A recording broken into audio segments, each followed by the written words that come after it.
Olá, está começando mais um Decifrando o Novo Testamento com a Visão Espírita. Meu nome é André Andriolo, hoje é 10 de novembro de 2025, nossa reunião de número 36. Essa vai ser a última reunião de 2025, a gente volta em 2026. Mas vamos ainda passar, pelo nosso estudo de hoje.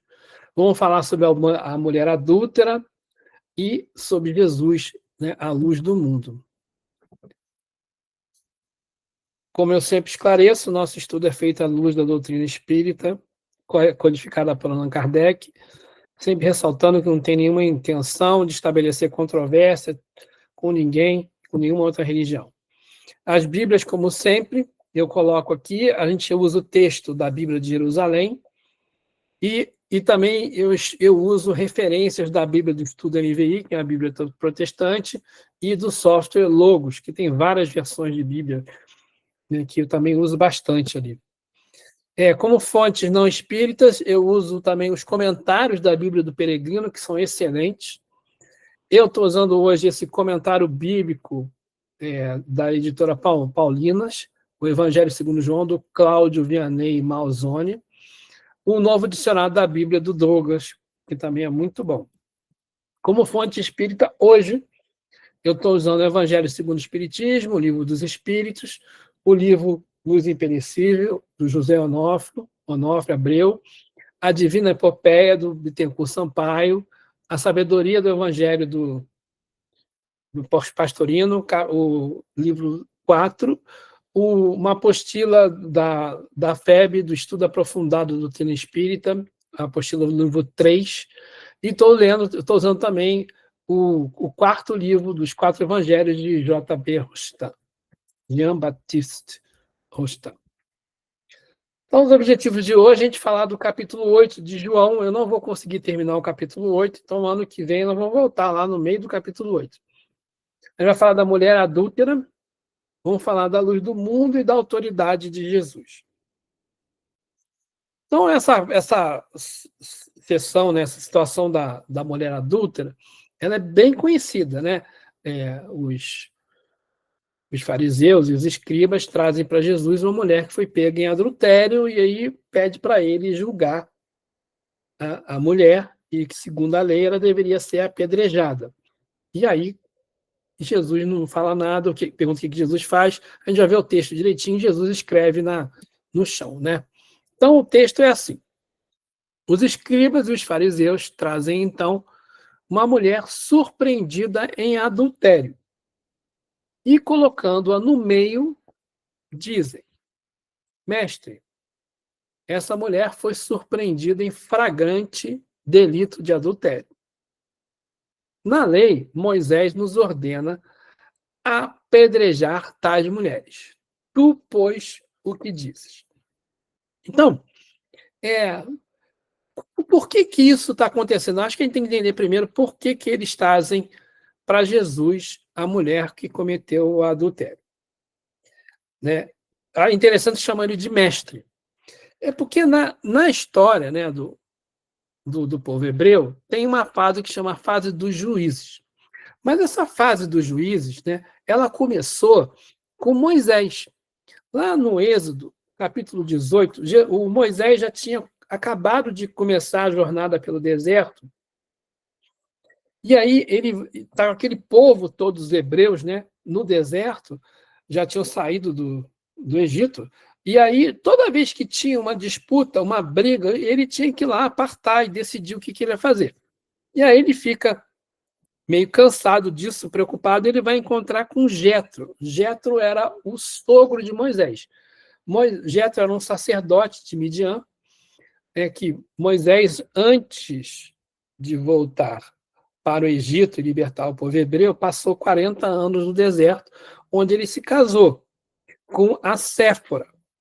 Né? A Séfora era mulher de Moisés, e Moisés teve 2 filhos, o Gerson e o Eliezer. E a Séfora era filha de Jetro. Então, o Jetro, ele encontra com Moisés no deserto, depois da fuga do Egito, e Moisés e o sogro, né, começam a conversar, e o sogro fala: olha, O que você faz com o povo? Por que você resolve tudo sozinho? E todo o povo fica em pé diante de você durante o dia. Como é que você faz? Né? O povo vem sempre para mim consultar, para eu julgar. Aí o sogro fala para Moisés: não é bom o que fazes, certamente desfalecerás, tu e teu povo que está contigo, porque a tarefa é muito pesada para você. Né? Moisés está fazendo tudo, sozinho. E aí é interessante porque eu estava conversando antes de iniciar a nossa transmissão, porque eu às vezes sinto que a gente fica muito sobrecarregado. Eu converso com a Ivana, que é a presidente lá do União Espírita Allan Kardec, né? A gente faz tudo sozinho, né? Muitas coisas a gente faz e depois ainda tem crítica. E a mesma coisa com Moisés. Moisés fazia tudo sozinho. E aí o Jetro fala para Moisés: agora, pois, escuta o conselho que te darei, para que Deus esteja contigo. E aí ele fala: representa o povo diante de Deus e introduz as suas causas junto de Deus. Ensina os estatutos e as leis e lhe faz-lhe conhecer o caminho a seguir e as obras que devem fazer. Mas escolhe no meio do povo homens capazes, tementes a Deus, seguros, incorruptíveis, e estabeleces eles como chefes de 1.000, chefe de 100, chefe de 50, chefe de 10. Eles julgarão o povo em todo o tempo. Toda causa importante trarão a ti, mas a causa menor eles mesmos julgarão. Assim vai ser mais leve contigo.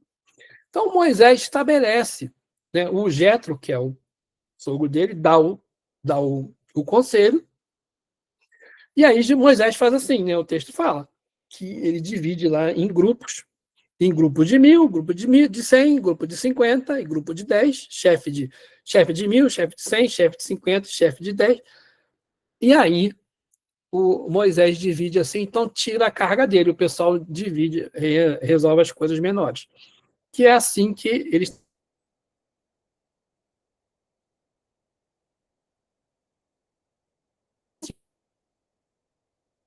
os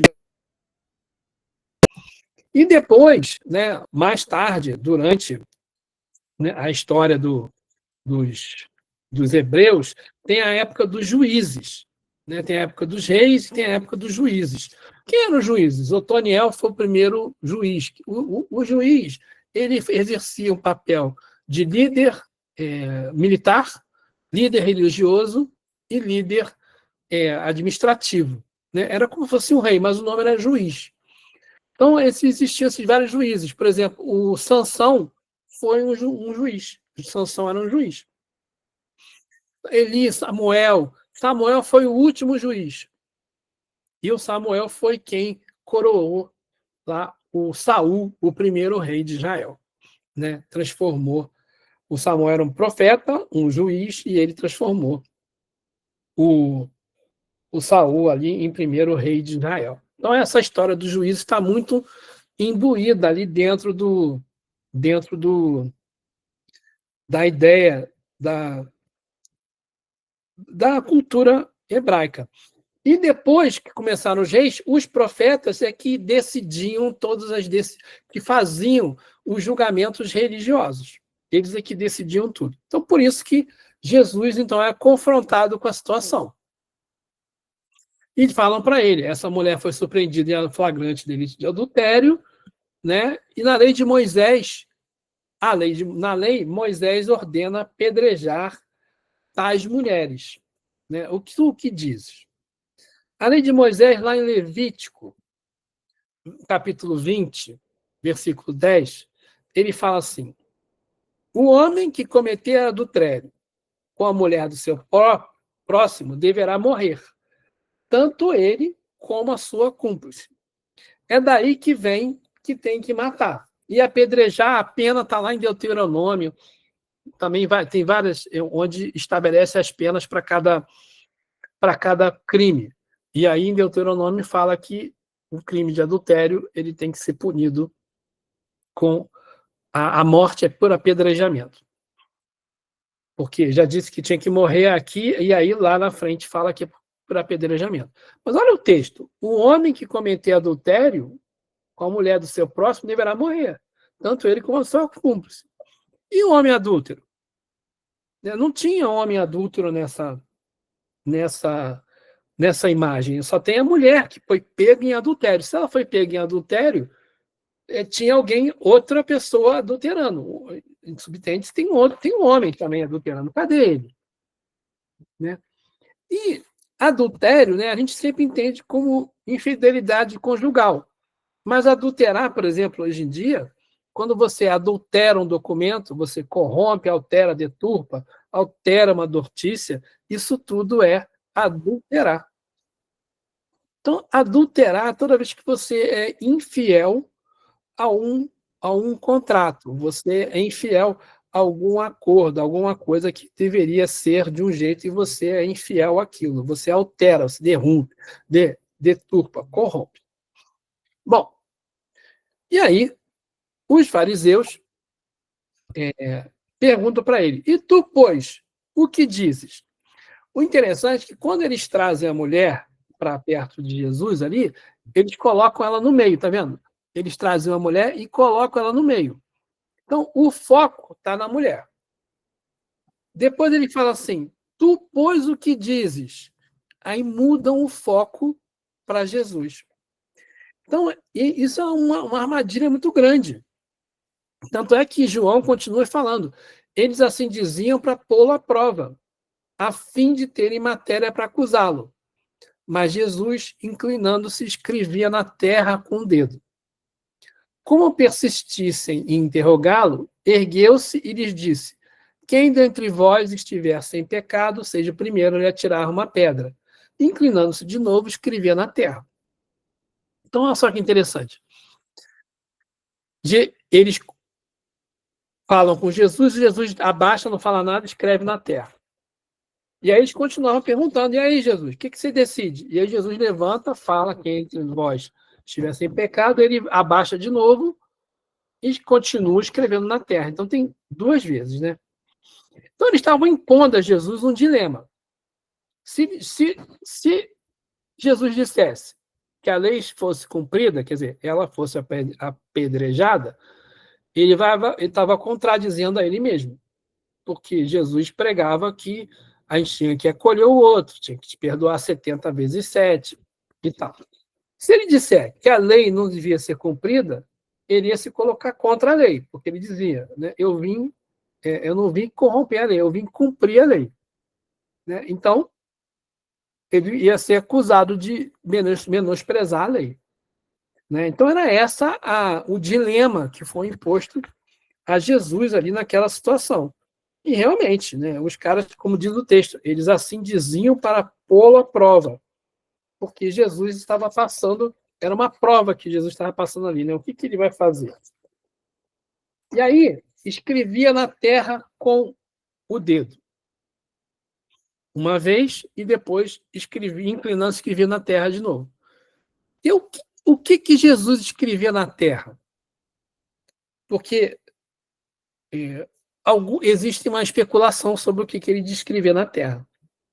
Eu fiz uma coletânea do que eu consegui achar sobre o que Jesus escrevia na terra ali. Aquela primeira foto é interessante porque ela mostra Jesus em cima de um azulejo, né? E o texto é muito claro, Jesus escrevia na areia. Então essa foto acho que é mais, essa imagem aqui, né? Foto. Essa imagem aqui ela é mais fidedigna ao texto. O que ele poderia escrever? Bom, Rostam, nos 4 evangelhos, lá no volume 4, ele fala assim: da primeira vez que ele abaixou, ele escreveu: não façais aos outros o que não quiserdes que vos faça. E na segunda vez, quando quiserdes julgar teu irmão, volta seu olhar para dentro de ti mesmo, sonda o teu coração e interroga a tua consciência. E aí, realmente, né? Imagina, você está ali julgando e ele escreve isso com a autoridade dele, as pessoas vendo aquilo, pode ser que tenha sido isso. Existem alguns manuscritos coptas, gregos, coptas, a igreja copta, né? A igreja é uma igreja católica copta, né? Que fica grega. E aí eles dizem, os manuscritos falavam que Jesus escrevia os pecados de cada um deles e que seriam em citação de Jeremias, por causa que eles escreveriam o nome de cada um deles. Porque lá em Jeremias, no capítulo 17, versículo 13, Jeremias fala que ele viria, que escreveria o nome de todo mundo na areia, de todos os pecadores na areia. Então, que seria Jesus estaria usando esse exemplo para escrever o nome de cada um na areia. Mas você imagina, né, a situação. Né? Os fariseus e os escribas trouxeram uma mulher e colocaram ela numa situação muito difícil, em evidência. Ela foi colocada ali para ser humilhada. Era uma humilhação. Se Jesus escrevesse o nome de cada um deles, acho que ela também estaria expondo eles. Expondo eles. E não acredito que isso seja uma atitude que Jesus tomaria. E gozado, porque lendo sobre isso, esse Cláudio Vianney, aqui no livro, nesse comentário bíblico, ele fala exatamente isso, que não acha provável que tenha sido isso. Essa ideia dos pecados de cada um deles, essa ideia dos nomes de cada um deles, e essa sugestão está na Bíblia do Peregrino, mas aí ele fala sobre isso aqui no comentário bíblico da Paulinas. E o pecado de cada um deles realmente faz mais sentido. Pode ser que tenha sido isso. Ele começa a escrever o pecado, a pessoa que está ali olhando, aquilo ali eu fiz, aquilo ali, outro ali eu fiz. E aí, né, eles ouvindo isso, saíram um após o outro a começar pelos mais velhos. E ele ficou sozinho e a mulher permanecia lá no meio. Então parecia que ele estava escrevendo ali os pecados de cada um deles.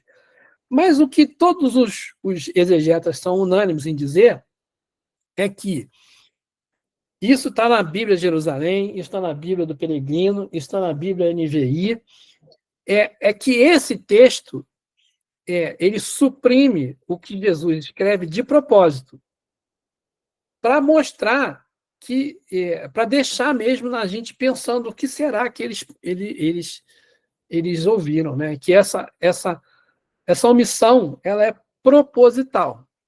Né? Por que ele não escreveu? Ninguém sabe o que ele foi que escreveu. É justamente para causar um impacto ali. Porque, na verdade, né, o que foi escrito na areia some com a erosão. O vento no mar, no caso ele não estava na praia, né? Mas assim, o que você escreve na terra ou na areia some. É porque Jesus escreveu ali na terra. Né? Tem algumas traduções que falam que escreveu na areia. Jesus escreve, isso vai sumir. Quando a gente vai reencarnar, né, é interessante, a gente fala assim, por que eu esqueço que eu passei em outras vidas? É justamente porque para apagar o que já passou. Né? Então, se Jesus escreveu os pecados, entre aspas, de todo mundo, de cada um deles, aquilo ia sumir. Né? Aquilo ia embora, ele esquecer.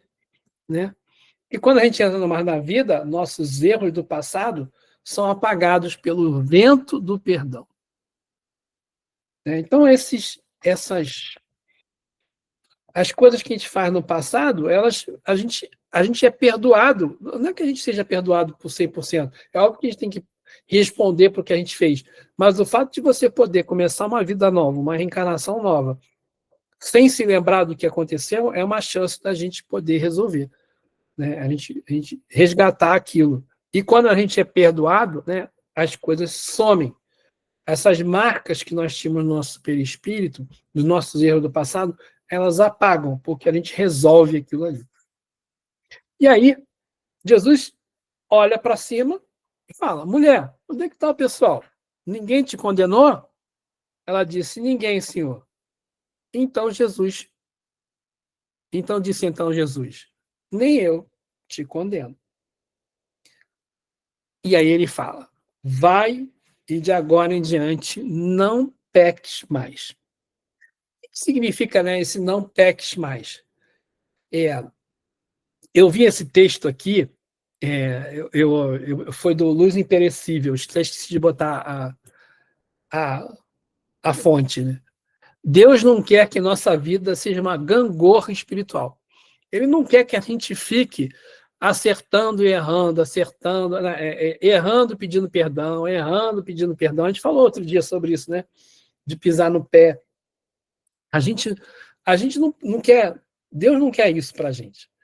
Ele quer que a gente aprenda com os nossos erros, a gente errou, aprendeu e não vai fazer de novo, né? Então, esse texto aí, ele tem muita coisa incluída dentro dessa simples passagem da mulher adúltera, né? Eu acho um texto muito bonito. Aí depois ele fala, não te condeno, vai e de agora em diante não peques mais. E aí Jesus tem um texto aqui de um versículo. De novo Jesus lhes falava, eu sou a luz do mundo. Quem me segue não andará nas trevas, mas terá a luz da vida. Esse texto aí é um versículo só, né? E é interessante porque esse eu sou, né? A gente já falou um pouquinho sobre isso, a gente vai falar mais hoje, né? Eu sou a luz do mundo. A gente está falando do governador da Terra, encarnado aqui na Terra, presente aqui na Terra, né?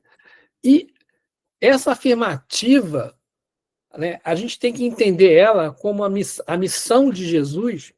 Eu sou a luz do mundo. Foi o Espírito que veio aqui iluminar consciências. Ele veio com um trabalho incessante, né, que se desenrola ao longo das eras, nas vias do progresso humano. Isso está lá no EAD, naquela apostila do EAD, né, do ensino aprofundado da doutrina espírita. Eu gostei muito dessa afirmação aí. É poética, né? Mas assim, Jesus, governador da Terra, ele estava aqui antes da formação do mundo. O texto que eu não vou conseguir ler aqui, lá na frente, Jesus, no final, né? Jesus e Abraão. Jesus fala, eu sou antes de Abraão ser. Jesus afirma aqui, né? Por quê? Porque Jesus, ele fala o tempo todo. E a gente não sabe, a gente não entende isso, porque se você não souber, não entender de reencarnação, não entender né, às vezes confunde, por isso que confundem Deus com Jesus, né? Jesus com Deus. Porque ele fala, eu sou a luz do mundo. Eu já existia antes de Abraão existir. Eu já estava com vocês. João fala que Jesus era o verbo. E o verbo estava lá no princípio. Por quê? Porque Jesus estava no princípio da formação da Terra, né? André, isso daí é uma afirmativa bem interessante, que não é só que ele já existia antes, né? Eu acho que alguma literatura dá essa impressão, mas o que ele fala, antes que Abraão fosse, eu era. Mas não é só questão de existir, não. É de ser, já naquela época, o que a gente sabe dele hoje, né? Já era um espírito nessa condição evolutiva. Então, é É, muito mais do que existir só, né?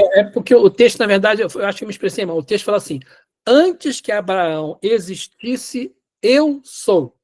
É. Eu Né? já vi dessa outra forma também. Antes que Abraão fosse, eu era. Eu Não, já isso é o vi, texto da Bíblia. Isso é o texto da Bíblia, está lá no né? capítulo 8, versículo 57. Em verdade, eu vos digo: antes que Abraão existisse, eu sou. Aí o pessoal abaixa logo depois, aí o pessoal abaixa, pega a pedra para atacar nele, e Jesus desaparece. Tu notou essa palavra aí também? É, Jesus se fez. Eu não, vi se aqui. ocultou-se e Se saiu do templo. ocultou, isso. É, Eu é o vi. último versículo lá É, do texto. Então, Jesus, e quando ele fala assim, eu sou, né, ele está afirmando a autoridade dele. Quando Moisés sobe lá no Monte Sinai a primeira vez, que ele encontra com a sarça ardente, né, e ele conversa lá, com Yahvé, ele pergunta, quem é você? Eu sou. Quando eu descer, o pessoal vai perguntar quem você é. Quem é você? Aí ele fala, não, eu sou o que sou. Né? Então, o Pastorino fala muito claramente. Quem estava conversando com Moisés ali era Jesus. Já era Jesus. Né? Quando Abraão conversa, quando Abraão vai começar, né, ele passa por um monte de problemas lá na vida dele, e ele vai começar a parte mais religiosa dele, ele encontra com Melquisedeque, um sacerdote, antes de existir sacerdote, né, uma sacerdote da ordem, mais elevada à ordem, de primeira ordem. Melquisedeque, depois Paulo fala sobre isso na Epístola aos Hebreus, já era Jesus conversando com Abraão. Então, Jesus aparece né, travestido de outros nomes, o Cristo aparece aqui em várias situações na Bíblia e a gente não percebe, a gente vai ligando depois. Igual o Espírito de Verdade. Quem é o Espírito de Verdade? No Evangelho. No Evangelho segundo o Espiritismo.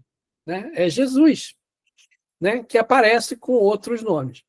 Então, assim, a autoridade do mestre que está aí, a Eras, como governador do planeta, ele tem autoridade plena para suprir a humanidade de recursos favoráveis à sua redenção espiritual. Está lá no Evangelho segundo o Espiritismo, no capítulo 1, logo no iniciozinho, no item 3. Né? A primeira frase do texto, do comentário de Kardec. Como governador do planeta, Jesus detém plena autoridade para suprir a humanidade de recursos favoráveis à sua redenção espiritual, que é o que a gente está buscando desde lá de trás. Né? A autoridade e sabedoria de Jesus são legítimas, oriundas de Deus. O seu evangelho é o maior código de moralidade existente, ensinando como colocar em prática a lei de Deus. Lei que Jesus veio cumprir e desenvolver, dar-lhe o verdadeiro sentido e adaptá-la ao grau de adiantamento dos homens. Essa é a chave. Quando Moisés recebeu a lei de Deus, essa lei estava adequada ao grau de adiantamento dos homens daquela época.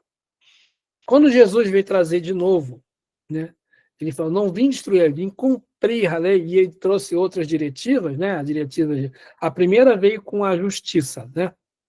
Moisés trouxe a justiça. A segunda trouxe o amor e o perdão, Jesus. Né?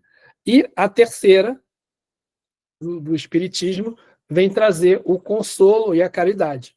Então, a gente vê que essas três revelações elas estão adequadas ao grau de adiantamento das pessoas que estão encarnadas naquela época. Dos espíritos que estão aqui na Terra na época de que vieram as revelações. Né? Então, Jesus, ele expressa a autoridade dele em várias situações. Lá no capítulo 6 de João, João que fala, João usa, são 7, né? Deixa eu ver se eu pegar minha cola aqui. São 7 eu sou, 7 vezes que ele fala eu sou alguma coisa. 7 vezes. Tirando essa de Abraão, né? Que ele fala, antes que Abraão existisse, eu sou.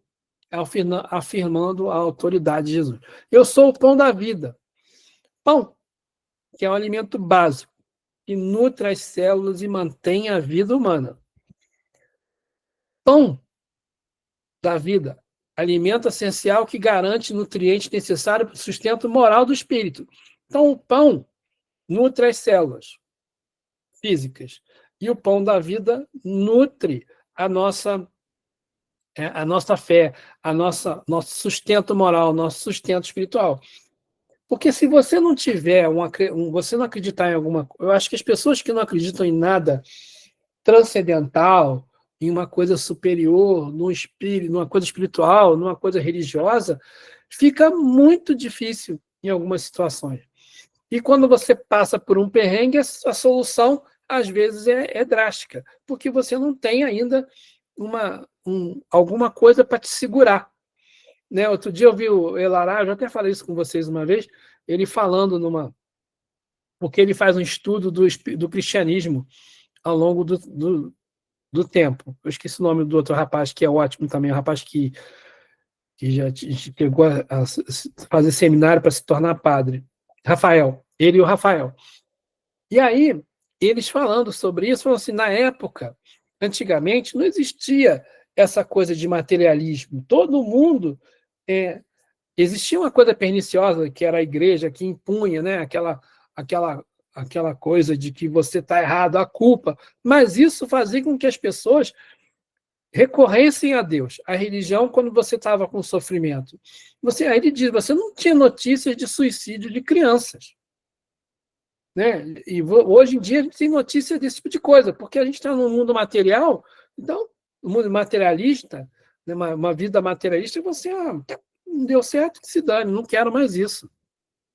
Então, e aí ele fala muito sobre isso, o Elará.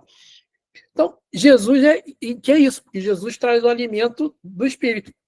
Jesus é o pão que fornece cotidianamente conforto espiritual. Esse conforto é como o sol, que é o mesmo para todo mundo, penetrando, porém, somente nos lugares onde não se acha feito um reduto fechado para as sombras. Quer dizer, Jesus só não entra onde você se coloca na sombra, se você não quiser. Porque quando você começa a ler Jesus, é difícil você ficar alheio a isso. Então Jesus fala, eu sou o pão da vida. Eu sou a porta. Se alguém entrar por mim, será salvo. Entrará e sairá, e achará a pastagem. Essa também é bem clara, né? Eu sou a porta. Se você entrar por mim, quer dizer, a porta para a vida após a morte. Você vai entrar e vai sair, né? Vai sair da roda das reencarnações. A porta significa passagem entre dois ambientes. Simboliza diferentes níveis de entendimento ou diferentes planos evolutivos. Quer dizer, você, quando passa pela porta, você pode sair desse nível evolutivo para o próximo. Se você tiver Jesus, a gente tem um salto evolutivo, de conhecimento. É isso que ele está dizendo para a gente. De conhecimento espiritual, de sentimento. A gente tem que sentir. Né? Renovação, a gente tem que se renovar. Mudar atitude, mudar comportamento. A passagem de um lado para o outro está intermediada pelas atitudes indicadas pelo Cristo. Quando a gente segue, a gente faz o que Jesus sugere ou pede, fala para a gente fazer, a gente começa a dar indicativos que nós já estamos em outro patamar. Né? A gente já está em outro nível evolutivo. Por isso que Jesus é a porta. Aí ele fala, eu sou o bom pastor. O bom pastor dá a vida pelas ovelhas. Isso, o anterior, eu sou a porta, é capítulo 10 de João, versículo 9. E agora, capítulo 10, versículo 11. Eu sou o bom pastor. O bom pastor dá a vida pelas suas ovelhas. Ele cuida do rebanho. Né? Ele é o pastor divino que tem como missão conduzir os habitantes da comunidade terráquea ao aprisco divino. Olha que bonito. Como bom pastor, Jesus não mede sacrifícios para que suas ovelhas alcancem a vida eterna. Protege-as e delas jamais se afasta, sobretudo durante as provações. Isso eu esqueci de anotar de quem é, mas acho que é Emmanuel que fala sobre, o Espírito Emmanuel que fala sobre isso. É o pastor divino. A missão dele é levar o rebanho, né, que é os habitantes da comunidade da Terra, até a perfeição. Ele não vai medir sacrifício. Olha só, né, Jesus encarnou aqui na Terra e passou por um bando de situações. Eu não sei se vocês já pensaram nisso, né? Mas Jesus, governador da Terra, ele passou 30 e poucos anos aqui, 32, 33, depende da... Quem foi que ficou tomando conta do planeta, né, do sistema solar, enquanto ele esteve aqui? Jesus deve ter um segundo lugar aí meio bem fera, né? Existem outros espíritos crísticos. Existem outros Cristos. Né? Deve ter um vice aí. Então, pensem nisso. Eu sou a ressurreição. Quem crê em mim, ainda que morra, viverá. capítulo 11 de João, versículo 25. Mais claro do que isso, né? Só ele falou assim, eu sou... Existe reencarnação, galera, né? Ainda que você morra aqui na Terra, tu vai continuar vivo. Então fique esperto, porque eu sou o caminho, a verdade e a vida, lá no capítulo 14. Né? Então tem um texto do Bittencourt Sampaio no Divina Epopeia. O que é a Divina Epopeia?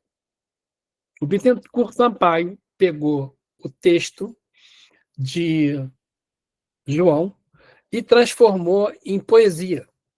Ele tá todo esse livro, ele transforma o texto do Evangelho segundo João em estrofes, como se fosse poesia. Ele transforma isso, o texto todo, numa poesia, e ele vai comentando isso, né? E ele fala nesse comentário. Ele chama os capítulos de canto. Ele não chama os capítulos de capítulo, ele chama de canto. Então, Jesus, nosso protetor e nosso governador, é o único caminho para desenvolvimento e progresso, de nos conduzir à perfeição. Ninguém pode ir e não vai ao Pai senão pela perfeição. E Jesus fala, ninguém vai ao Pai se não for por mim, né? Ainda não é por ele, não é porque... Se você fizer tudo o que Jesus falou para você fazer, você conseguiu a perfeição. E o que é o Pai? É você se transformar em espírito puro, chegar a espírito puro. Aí, Bittencourt Sampaio continua. A verdade é o conhecimento de todo o princípio na ordem física, na ordem moral e na intelectual. Conhecimento que leva a humanidade à perfeição, à fraternidade, ao amor universal, ao desapego da matéria por suas aspirações sinceras e ao espiritualismo, e em seguida à espiritualidade. Olha só que interessante. Levar a humanidade ao desapego, fraternidade, amor universal, desapego da matéria, ao espiritualismo e em seguida à espiritualidade. Existe uma diferença entre espiritualismo e espiritualidade, segundo Bittencourt Sampaio, e é verdade. Né? A gente pode ser fulano é uma pessoa muito espiritualizada, para ela tudo, mas vem cá, ela tem dentro dela fraternidade, amor, desapego à matéria, né? A gente pensa nos outros com carinho, ou a gente é egoísta, ainda é vaidoso, ou a gente já está pensando, né? Não é o fato de eu estar em contato o tempo todo com os espíritos que significa que eu sou uma pessoa espiritualizada, né? Então a gente precisa trabalhar isso dentro da gente, e só com a verdade do conhecimento de Jesus. A vida, pela moral que ele pregou, e personifica pelos seus ensinamentos e exemplos, visto que ensinou aos homens a viver e a morrer, visando o progresso espiritual. Quem lhe pratica a moral progride e purifica, e se purifica, né? Então, Jesus, eu sou a vida. O que é a vida? É a moral que ele... Como que eu vou viver? Eu vou viver seguindo os preceitos morais que Jesus trouxe. Quando você você segue as leis morais, que são, para nós, né, são as leis morais, que estão lá no Evangelho segundo o Espiritismo, né? O que são essas leis morais? Essas leis morais são o código que Jesus trouxe para a gente. Porque o Evangelho segundo o Espiritismo, nós estudamos o Evangelho segundo o Espiritismo, mas o Evangelho segundo o Espiritismo, ele traz a parte principal moral, o ensinamento moral que Jesus trouxe. Ele não acaba com um comentário, com um estudo, ele não é que não acaba, ele não vai até o final, ele deixa margem para estudar mais do Evangelho, porque aquilo ali é o recorte moral, é um recorte moral do principal, mas a gente pode trazer mais do Espiritismo, por isso, do Evangelho, por isso que a gente precisa estudar o Evangelho. E aí, né, Jesus fala, né? as autoridades de Jesus. Eu sou o pão da vida, a luz do mundo, a porta, sou o bom pastor, ressurreição, caminho, verdade e vida, e eu sou a verdadeira videira. O que é a videira? Lá, a gente fala na vinha do Senhor, lá no Antigo Testamento, em várias situações aparecem de trabalhar na vinha do Senhor. O que é a vinha do Senhor? Eu ficava pensando, a vinha, quando você estuda, você lê o Antigo Testamento, você pode ter uma tendência, não, assim, uma tentação de achar que a vinha do Senhor é todo mundo, são só os hebreus. Aí você fala, só os hebreus é muito pouco. Todo mundo que acredita no Deus único, no Deus de Abraão, de Jacó e de Isaac. Mas depois você fica pensando, a vinha é todo mundo, toda a humanidade é a vinha. Toda a humanidade inteira é a vinha. A vinha mostra, representa todo mundo que está encarnado. E aí os espíritos, no Prolegômenos, no Evangelho, no Livro dos Espíritos, lá no final, mais para o final do Prolegômenos, fala assim, para Allan Kardec: porás no cabeçalho do livro a cepa que te desenhamos, porque é um emblema do trabalho do Criador. Aí se acham reunidos todos os princípios materiais que melhor podem representar o corpo e o espírito. O corpo é a cepa, o espírito é o licor. A alma, ou espírito ligado à matéria, é o bago. Olha só, a cepa, né, é o pedaço inteiro, né? O espírito é o licor. E a alma, ou espírito ligado à matéria, é o bago. Quer dizer, alma e espírito junto é o bago. Então, cada uma uva dessa aí é como se fosse um corpo, né? É uma pessoa. E o espírito é o licor, é a essência, né? A gente está lá dentro. Quando Kardec pergunta para os espíritos, o espírito tem cor? Aí ele fala assim, os espíritos respondem, não, vocês podem imaginar que a cor do espírito muda conforme o grau de elevação deles. E o espírito mais elevado tem a cor de um rubi. Né? Aí está aí a cor do rubi, a cor do vinho. Né? Os espíritos elevados, segundo os espíritos no Livro dos Espíritos, eles brilham na cor de rubi, que é a cor do vinho. E o vinho simboliza, né, durante várias passagens no Evangelho, no Antigo Testamento, o vinho também representa, né, o espírito, também representa a vida. Jesus celebra, né, a primeira aparição pública de Jesus, o primeiro milagre dele é transformar água em vinho. Né? Água sempre representa a matéria na Bíblia. Toda vez que você ouvir falar, tem que renascer da água e do Espírito. Né? O Espírito de Deus parava sobre as águas. E ele fala, ele transforma água em vinho. Água no sumo, né? No licor da uva. E é isso que a gente tem que fazer. A gente tem que sair da matéria para o espírito. Sair do materialismo para a espiritualidade. É isso que o espiritismo vem trazer para a gente, que Jesus veio trazer. Né? Jesus trouxe lá o ensinamento, a gente às vezes não entende, mas o espiritismo tem a chave para a gente entender o que Jesus queria dizer. Por isso que a gente precisa estudar o Evangelho de Jesus. Tá bom, pessoal? Muito obrigado pela atenção de todos. Decifrando o Novo Testamento com a visão espírita, volta em 2026. Né? Conto com todos aí na última semana de janeiro.